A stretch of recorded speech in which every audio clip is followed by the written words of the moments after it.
This is Jake Bazicki with an ACT Science Conflicting Viewpoints question.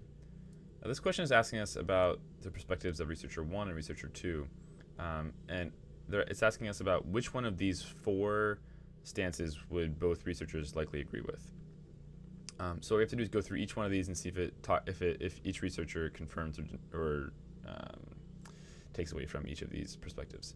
So the first one, animals are capable of metacognitive processes. So we're looking in researcher 1, and it says right here that there is increasing evidence to suggest that many animals are fully capable of metacognition. So researcher 1, we'll give a little check mark there for researcher 1, but we have to also make sure it's in researcher 2's perspective.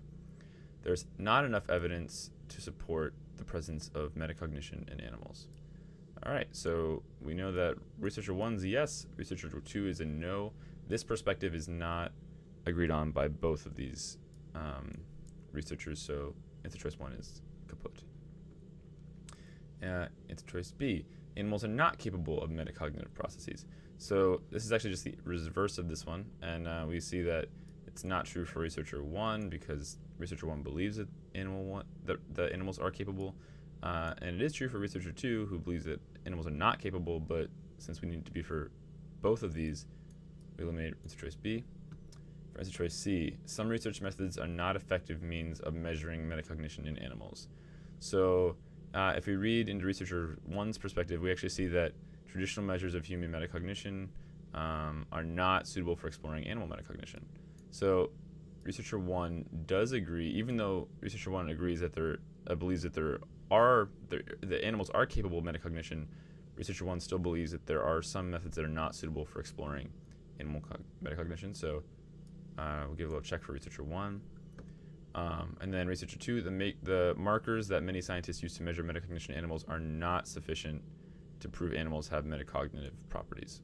Okay, excellent. So researcher 2 also believes that there are some research methods, the markers meaning the methods, are not effective. So we're going to leave answer choice C as a possibility. And then answer choice D, no research methods are effective means of measuring metacognition in animals.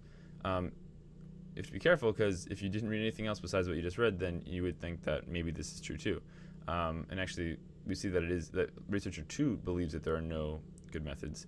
But if you read the third paragraph here, researcher 1, you see that the researcher 1 does believe there are some methods that provide accurate representations of metacognitive processes in animals. So researcher 1 does not believe that there are no research methods. Researcher 1 just believes that some research methods are not effective. So answer choice C is the only one that's correct.